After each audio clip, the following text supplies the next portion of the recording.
नमस्कार मित्र हो. आज आपण कौटुंबिक मानसशास्त्राच्या अतिशय महत्त्वाच्या अशा विषयाकडे जातो आहोत.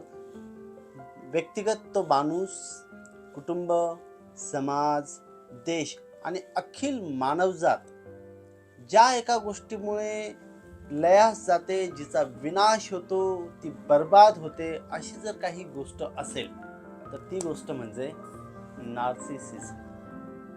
नार्सिसिझम ही एक अशी टर्म आहे की जी खूप सहजपणे लोक वापरतात की तो नार्सिसिस्ट आहे, ती नार्सिसिस्ट आहे आणि त्यामुळे तो असं वागतो.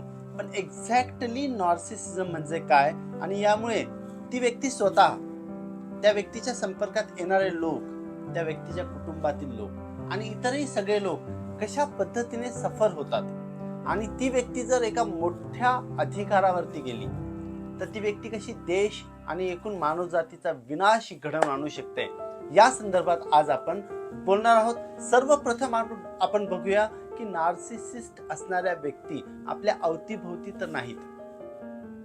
कारण की माणसासोबतचा जो एक सहज संवाद झाला पाहिजे तो होत नाहीये. म्हणजे आपण ज्या आधुनिक जगामध्ये प्रवेश केलेला आहे त्या जगामध्ये आधुनिक संवादाची साधनं भयंकर आहेत, खूप मोठ्या प्रमाणात आहेत आणि ती रोज अपडेट होत आहेत. परंतु माणसातला संवाद अपडेट होत नाहीये. माणसं एकमेकांशी बोलत नाहीये आणि त्याला बरेचदा आपल्या सोबत असणारे नार्सिसिस्ट लोक कारणीभूत असण्याची शक्यता असते.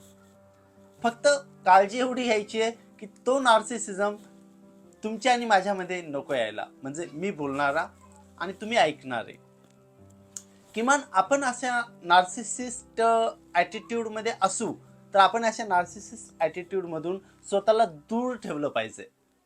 एवढं जरी आपण करू शकलो तरी आजच्या या व्हिडिओचं फलित आपल्याला मिळालं, आपण असं म्हणू. मी डॉक्टर राज त्रिभुवन आज तुम्हाला सांगणार आहे की नार्सिसिझम ही भयंकर गोष्ट का आहे आणि या नार्सिसिझममुळे कुटुंब आणि नाती कशी उद्ध्वस्त होतात, किंवा आपण असं म्हणू की अशा नार्सिसिस्ट व्यक्ती कुटुंब आणि नाती कशी उद्ध्वस्त करतात ते.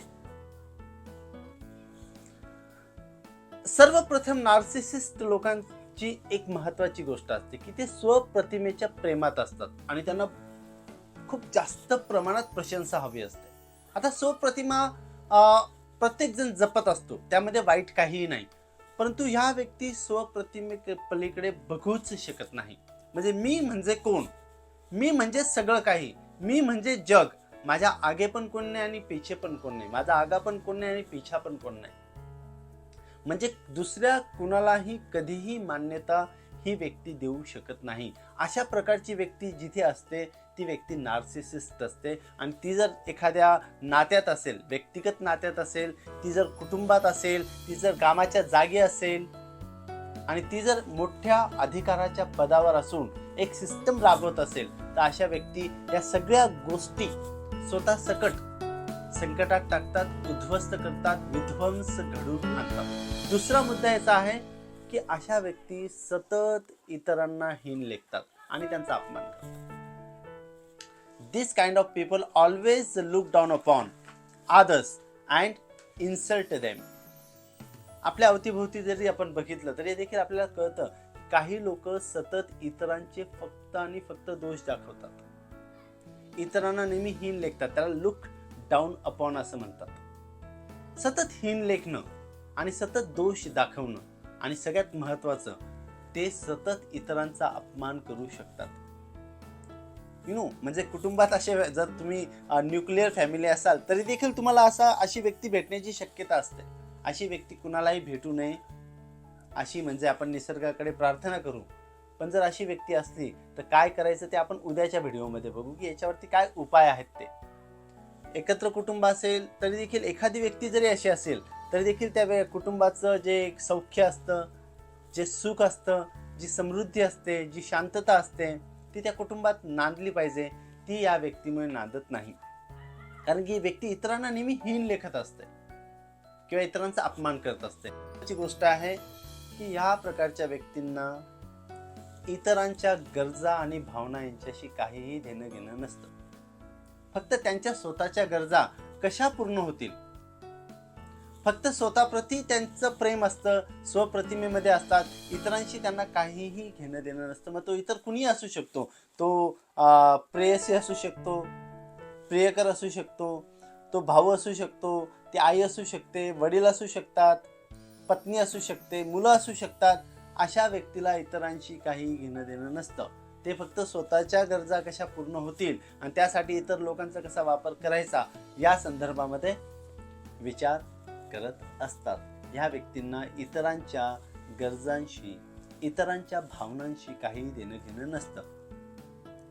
चौथी महत्वाची बाब आहे की असं सगळं असलं, ह्या व्यक्ती स्वतःच्या प्रतिमेत असतात, त्या स्वतःच्या प्रतिमेच्या प्रेमात असतात, इतरांना हीन लेखतात आणि इतरांच्या गरजांशी यांना काही घेणं देणं नसतं. म्हणजे ह्या सगळ्या भयंकर गोष्टी त्यांच्यामध्ये असल्यानंतर यांना काय विशेष वाटतं, म्हणजे चौथ्या प्रकारची गोष्ट काय वाटते की त्यांना सतत विशेष वागणूक मिळावी अशी अपेक्षा असते की I should be privileged, I should be treated very specially, I am a different kind of person,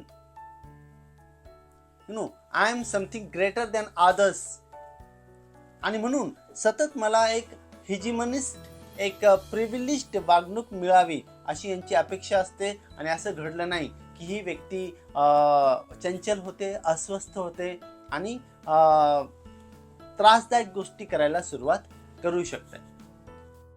पाचवी महत्वाची गोष्ट आहे की अशी व्यक्ती इतरांविषयी सतत एक द्वेष भावना, ईर्ष्या, आपण ज्याला जळणं म्हणतो ना, की तो माझ्यावर जळतो, ती माझ्यावर जळते, अशा प्रकारची एक सतत भावना यांच्यामध्ये असते. ऍक्च्युअली हे इतरांवर जळत असतात, ऍक्च्युअली ईर्ष्येची भावना यांच्यामध्ये असते. बघा मित्रांनो, ह्या ज्या काही गोष्टी आपण बोलतो आहोत, जसं स्वप्रतिमेमध्ये असते, ही सामान्य माणसाची भावना आहे. मानसशास्त्रीय दृष्टिकोनातून ती अतिशय कॉमन गोष्ट आहे.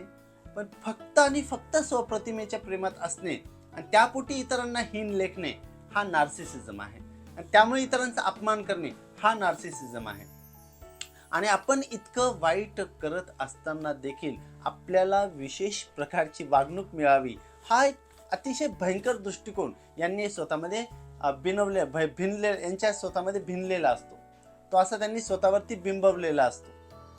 आणि त्याच वेळी यांना सतत इतरांविषयी ईर्ष्या वाटते. पण ते म्हणतात काय की इतर लोकच माझ्यावर जळतात.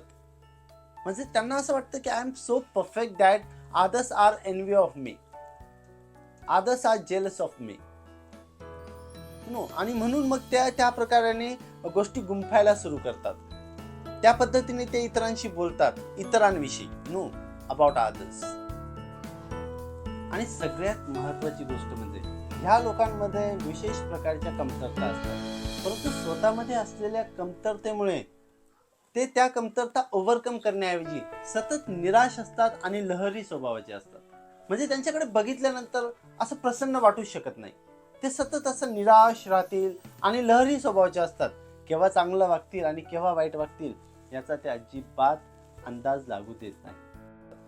यांच्या कमतरता जर कोणी दाखवल्या तर ते त्यांच्यापासून दूर पळायला लागतात किंवा अशा प्रकारच्या व्यक्तींची बदनामी करायला लागतात. त्यांच्याविषयीच वाईट कंड्या पिकवणे, आपण ज्याला म्हणतो, त्यांच्याविषयीच वाईट प्रकारच्या कंड्या पिकवण्याचं काम ही माणसं खूप खुबीने करत असतात. इतरांना मी किती चांगला, मी किती शोषित, मी किती बरा, माझ्यावर किती अन्याय केला जातो, किती वाईट वागवलं जातं, अशा प्रकारे कोणाच्या तरी अनोळखी व्यक्तीचा किंवा ज्याला कमी समजता अशा व्यक्तींचा कॉन्फिडन्स जिंकायचा. आणि जी व्यक्ती आपले दोष दाखवते, जी व्यक्ती आपल्या कमतरता दाखवते, मग ते प्रेमाने दाखवल्या तरी सुद्धा ती व्यक्ती त्यांना मुळातच आवडत नाही आणि ते अशा व्यक्तींपासून दूर पळतात. आणि दूर पळल्यानंतर त्या व्यक्तीविषयी ते कंड्या पिकवतात, त्यांची बदनामी कशी होईल ते बघतात. मग ते हे बघत नाही ती व्यक्ती आई वडील आहेत, भाऊ बहीण आहे, काका काकू आहेत, नातेवाईक आहेत, चांगले मित्र आहेत, पती पत्नींमध्ये कुणी आहे, मुलं आहेत, ते कुणीही असू शकतात. ते कुणाचीही पर्वा करत नाही स्वतःच्या प्रतिमे पलीकडे.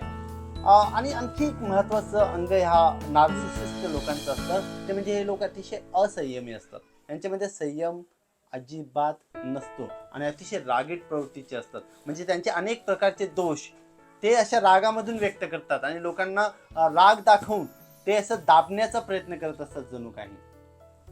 आणि हे सगळं असा गोंधळ असल्यामुळे काय होतं माहिती आहे का, ही माणसं किंवा ह्या प्रकारचा माणूस इतरांशी संवाद साधू शकत नाही. संवाद साधणं यांना जमतच नाही.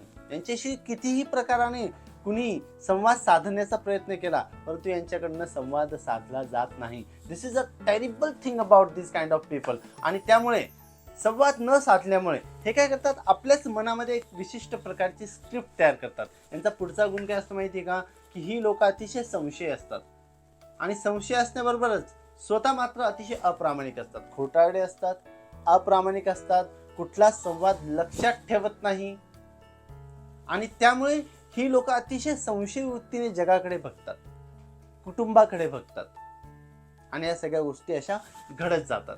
याच्या पुढे एक गोष्ट यामध्ये आणखी आपल्याला ऍड करता येते की नार्सिसिस्ट ॲटिट्यूड असलेली जी व्यक्ती आहे, तर नार्सिसिस्ट ॲटिट्यूड असलेली व्यक्ती स्वतःच मात्र भयंकर उदात्तीकरण करत असते की हाऊ गुड एम आय, किती चांगला आहे मी.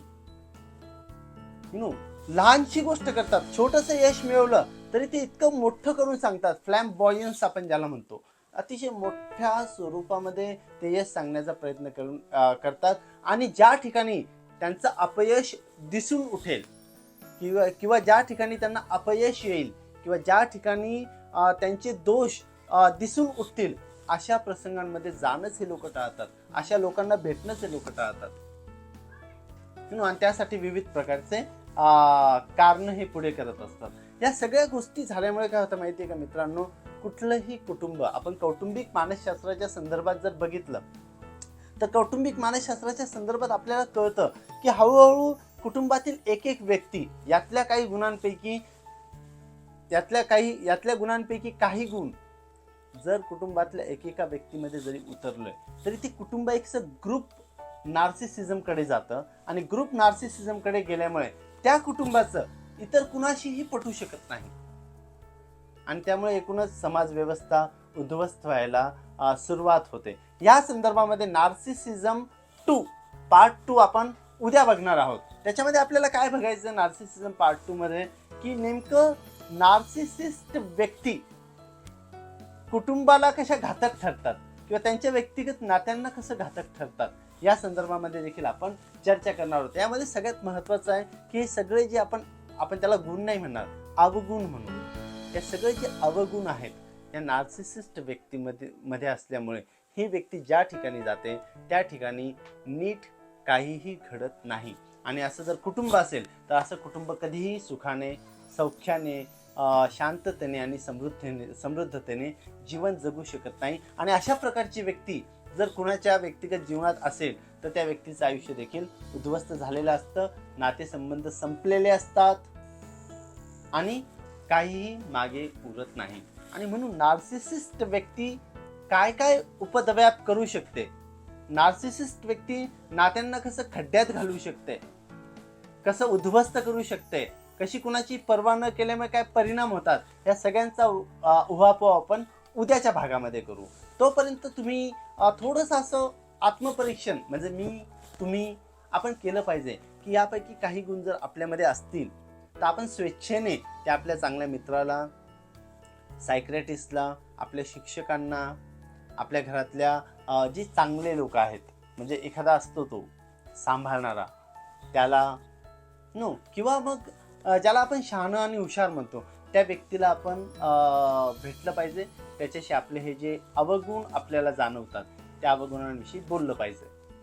म्हणजे याला सायकोथेरपी याशिवाय दुसरा काही पण मार्ग नाहीये नार्सिसिझमला. म्हणजे आपण म्हणतो ना की स्वभावाला औषध नसतं, तर स्वभावाला औषध नसतं ही गोष्ट यातूनच आलेली आहे. परंतु सायकोथेरपी एक खूप सुंदर असं औषध आहे. आपल्याला जर स्वतःचं जीवन, आपलं व्यक्तिगत नातं, आपलं कुटुंब, आपला सुंदर असा समाज, आपला छानसा देश आणि आपली ही अतिशय म्हणजे वंडरफुल मानव जमात जर आपल्याला जपून घ्यायची असेल तर आपण बघू शकतो की नार्सिसिझम हा आपल्यापासून व्यक्तिशः समूहाच्या रूपाने, अधिकाराच्या रूपाने दूर राहायला पाहिजे, जेणेकरून सौख्याने आपल्याला जगता येईल.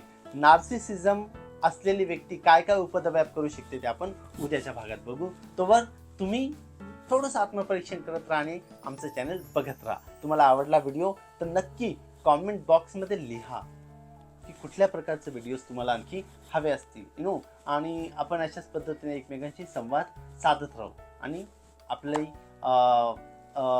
जीवनाची गाडी आपण ज्याला म्हणतो ती खूप सुरळीतपणे चालू राहील. Thank you very much.